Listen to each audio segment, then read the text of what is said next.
Hey, where'd that go? Where'd it go? What's that? Well, as I wondered what was going on, my husband got demoted because he seemed to be making more mistakes at work. He has never been a hard worker, so he didn't seem too shocked by the demotion, but he kept forgetting things more and more, so we went to the hospital just to make sure. I suspected that it might be depression, but I was told that the disease was, in fact, juvenile Alzheimer's. To put it simply, it was dementia. I've heard that even young people can develop the disease these days, but I couldn't hide my shock that my husband had it. My name is Katie Smith. 5 years has passed since then, and I am now 50 years old, and my husband is 54. We were not blessed with children, and I have continued to work. My parents have already passed away, but my husband's parents are still alive and well, and they live in the countryside, a short distance from where we live. They're very warm people, and when my husband was diagnosed with Alzheimer's, they even suggested to take him in themselves and that I should get a divorce. But my husband, who originally hated living in the country, adamantly refused to do so. I didn't immediately decide to get a divorce because of my husband's illness either. We have been together for nearly 20 years as husband and wife by fate, not just by sickness and in health, though. I thought it would be wrong to say, yes, bye-bye, just because he became ill. Although my husband became more forgetful, it wasn't like he could no longer lead a normal life. Perhaps the medication he takes to control the progression of the disease is working. It isn't so bad because it's not like he's unable to do anything, and he's still able to recognize me. Although he sometimes doesn't respond to me, he's not much different from a normal person when he acts normally. However, when I asked him about certain things, he often says he doesn't know or doesn't remember. He made more mistakes at work, and sometimes cried when he couldn't understand the paperwork. I'm thinking of quitting the company, so if I quit, would you support me? He said so, but I couldn't say no to my anxious husband, and in the end, he quit the company. He never goes out and spends most of his time at home, but I don't see any problematic behavior when he's inside the house. He often leaves things out and doesn't put them away, or comes home to find food all over the place. But it's not like he's bothering anyone else, so it's within the realm of acceptable behavior. So my husband has been home ever since he quit his job. I talked to the doctor about the possibility of having someone to take care of him while I am away at work. But he said that I don't have to worry too much because he still has the ability to detect danger. The doctor said we would talk again when the disease progresses. For now, the doctor told me to tell my husband to lock the door when he goes out and not to go outside alone.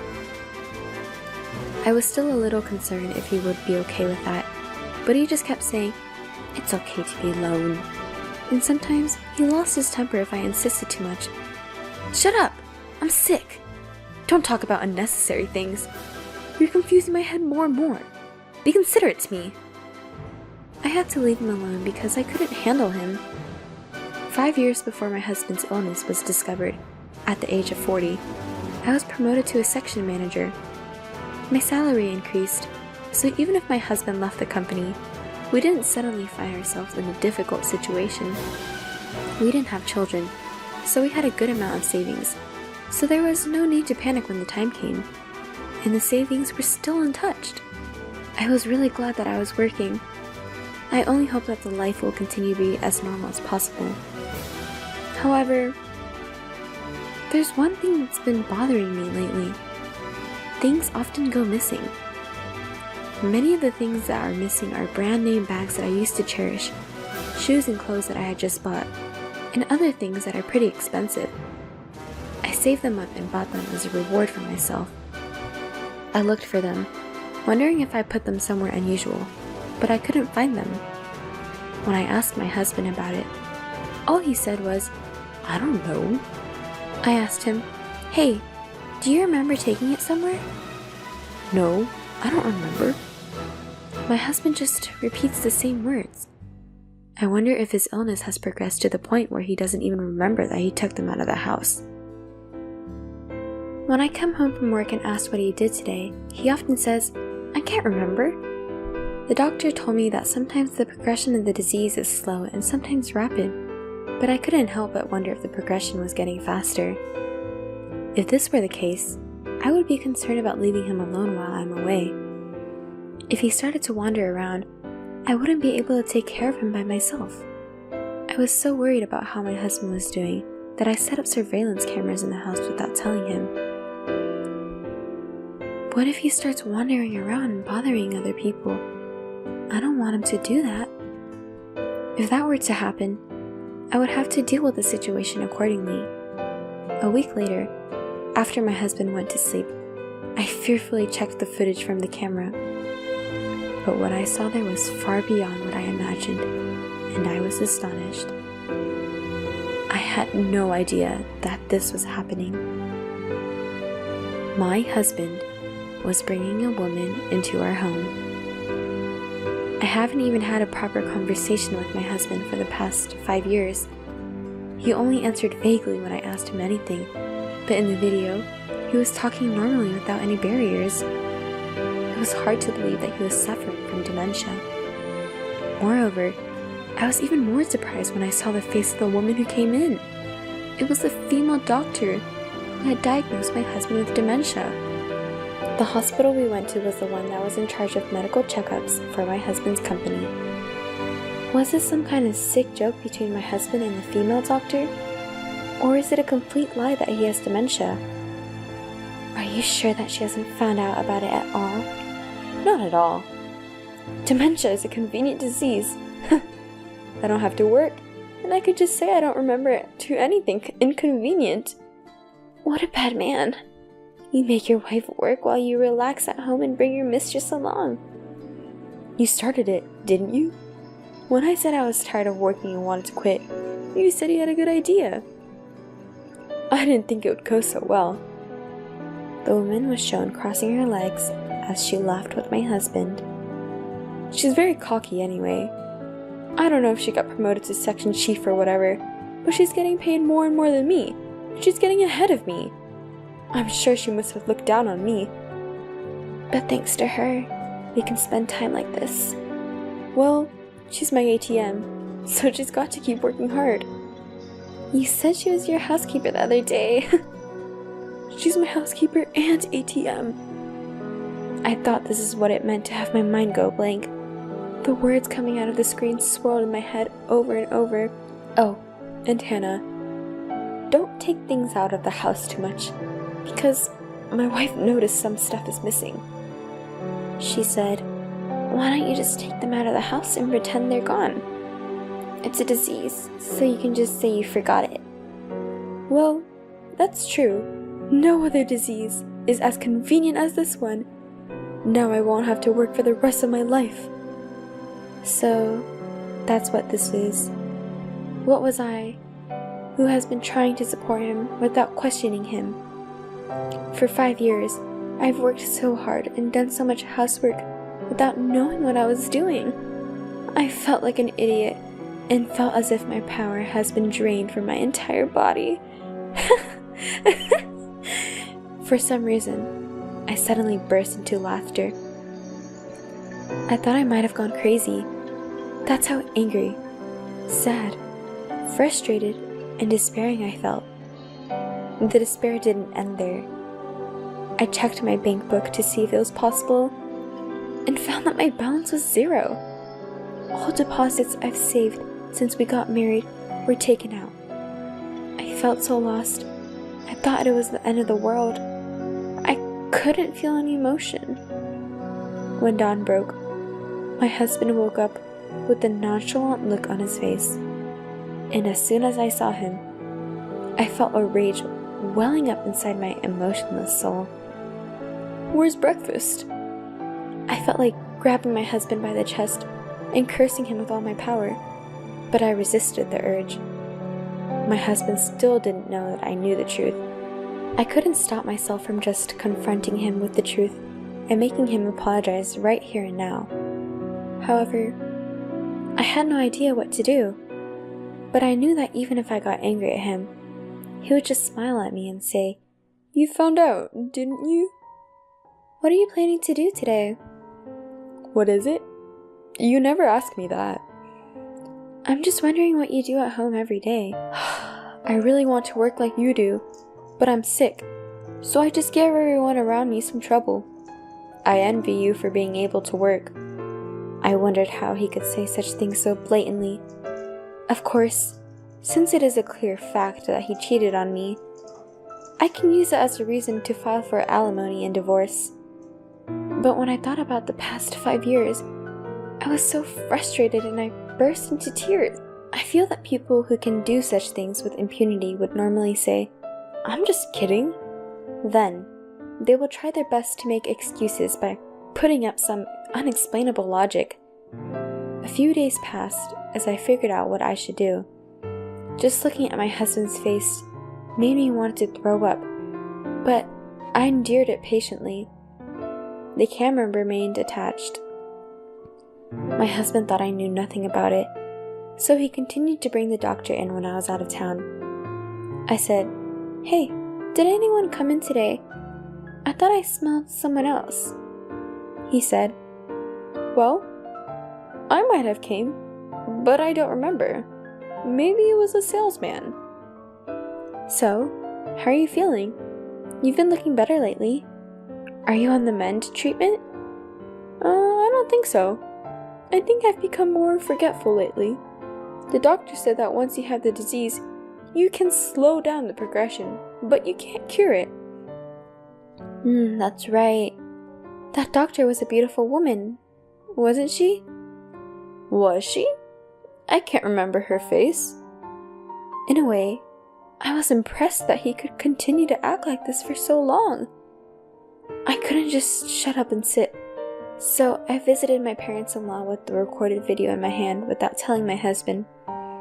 They're always so kind and considerate to me, but they're my husband's parents. It was a lie if I said I didn't worry at all. No matter how bad he might be, he's their son, and they could take my husband's side rather than mine. They might say that my husband cheats on me because I, his wife, am not good enough. Some might say that I was an unfit wife for not understanding my husband's reluctance to go to work, even after telling such a lie. I had no one else to talk to. I was thinking, if both of them blamed me, I would just give up, shut up, and get a divorce. "Mr. and Mrs. Smith, I'm sorry to call you out of the blue, but I wanted to talk to you about something." "What's wrong? You look so worn out.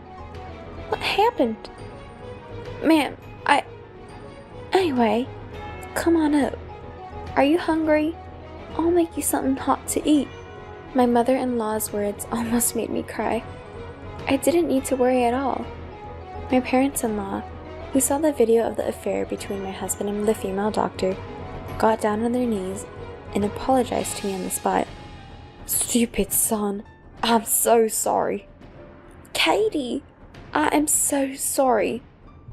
Instead of blaming me, they were crying and holding my hands, which made me cry too. It was as if all the tension that built up in me for so long was suddenly gone. But that didn't make my anger at my husband disappear. But I was happy from the bottom of my heart to know that I had someone on my side. There was one more thing that made me happy. To my surprise, I received an offer of promotion to a department head position. I was more than happy to know that there was a place where I would be recognized if I worked hard. I was reassured that there was a place for me, too. "Hey, Katie! Are you listening to me?" "What? Oh, I'm sorry. I was a little spaced out. I was thinking about how I could punish my husband, and I got a little carried away." "It's not funny if you and your husband are both demented." His words made me think of something. "I wondered if you would take care of me if I became demented." "Screw you! I've got my hands full with me myself. There's no way I can take care of you." When I said this, my husband looked at me with wide eyes. From then on, I've tried to say a little more of what he said before every day, to make it more real. Hey, what was I doing earlier? I've been making a lot of mistakes at work lately. I seem to be forgetting things. I forgot how to use the washing machine or how to cook rice. My husband began to get more and more nervous. I don't know if I can keep working, but I'm glad you're here. After about 2 months of this, one day when I came home from work, I found out that my husband left the house. He left behind the divorce papers he had already filled out. He even left a polite note. I don't want to cause you any more trouble, so I've decided to divorce you. Please don't look for me. Ken. I know he ran away because he thought I might have dementia. Besides, I know exactly where my husband left off. My husband rented an apartment so that he could continue his relationship with the female doctor. This was also revealed in the hidden video. I'm getting a divorce. It won't be funny if I have to take care of her. I have already moved my savings to another place, so I won't have to worry about living for a while, he said with a laugh. He politely told her where his apartment was. I knew where the doctor lived from the conversation, so I went to the neighborhood. The female doctor was married and lived in a house in the suburbs with her family. I immediately submitted the divorce paper and sent a bill for alimony and property division to her husband's newly rented apartment. Of course, I also sent the female doctor a bill for alimony by certified mail. It seemed like my husband received it, and he called me right away. He said, "What the hell? What's this? What's this about alimony?" Of course it's alimony for cheating on me. What? Oh, yeah. I sent it to that lady doctor too. I'm sure her husband must have found out about it by now, and they're having a hard time. In addition to the one I sent to the woman doctor, I also sent the video taken by the hidden camera to my husband. I thought her husband had a right to know. Oh, you. How did you know that? I was surprised too. I can't believe it was all a lie. I thought you were going crazy. Oh, you know. I was just trying to imitate you. You're so easy to fool, aren't you? You... My husband shut his eyes to what he did and started yelling at me. He said to me, I'm cheating, dirty. Do you think you have a right to be angry with me after pretending to have dementia for 5 years and living off my earnings? And you even brought a woman into the house. Do you think you're allowed to do that? I guess my husband never even dreamed that I knew everything. Suddenly, he became slurred. But what do you mean by division of property? I don't have property. You have your savings. Oh, I've already spent it all, and there's not a penny left. I thought he has come this far and was still blabbing. I revealed that I planted a camera in our house. I also told him that I heard everything he had told the woman doctor there, and that I had all footage as evidence. I have solid proof. When I told him that his parents knew about this and were furious, he started yelling at me again, saying, "How dare you tell them about this?" He doesn't seem to understand that he has no right to yell at me now. Thank God he blabbed on, so I didn't have to hire an investigative firm and spend any extra money. When I said this, my husband became silent for a while, perhaps at a loss of words, and then hung up on the phone. The following month, I received another call. What's going on? What? I just went to the apartment, and they said it was already canceled. What apartment? The apartment we lived in, of course. I thought to myself, he was the one who left the divorce papers, so I didn't expect him to come back. When I told him that I canceled the lease immediately after my husband left, he started to get angry, asking me why I did without telling him. I was told that my husband, who was unemployed, couldn't be the tenant of the apartment, so when he quit his job, I'd changed the name of the apartment to mine. So it was up to me to decide when to terminate the lease and where to move. I bought a condo. I live there now. You bought it? With the alimony I got from you and your lover, and the savings I got back. It's a small apartment, but it's my castle. Really? I'm going there then. I wonder what kind of people would have such idea. You have a girlfriend, don't you? I already broke up with her. Her husband found out she was cheating on him and divorced her. She was pointed the finger in the hospital, made a diagnostic error, got sued by a patient. Her husband and you are both suing her for alimony, and now she's in debt. Oh, really? So, I decided to start over with you.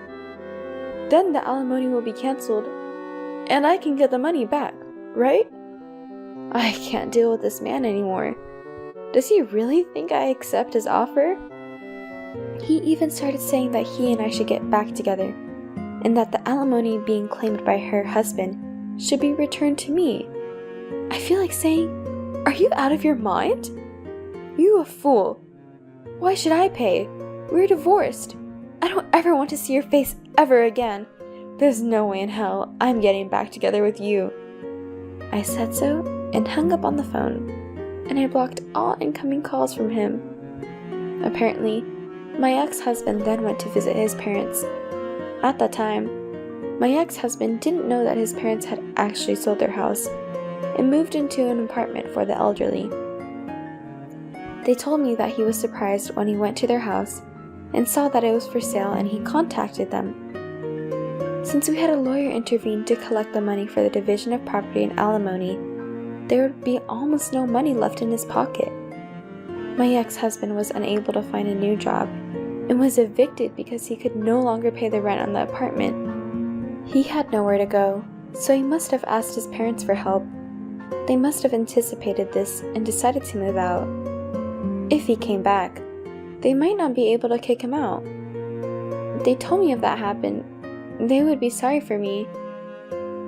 I heard that he's now living as a live-in worker at a factory somewhere, but he's so lazy that he can't work as much, and he gets yelled at and beaten up by employees much younger than him every day. It seemed he has contacted his parents several times for assistance, but they have brushed him off. A few months have passed since the divorce, and I still keep in touch with them. They're always concerned about me, and are like my real parents to me. I want to continue to be close to them, and if something happens to them, I will be sure to take care of them. I've been promoted to department manager, and my salary has increased. I intend to keep working hard. I am very much enjoying my peaceful life alone now.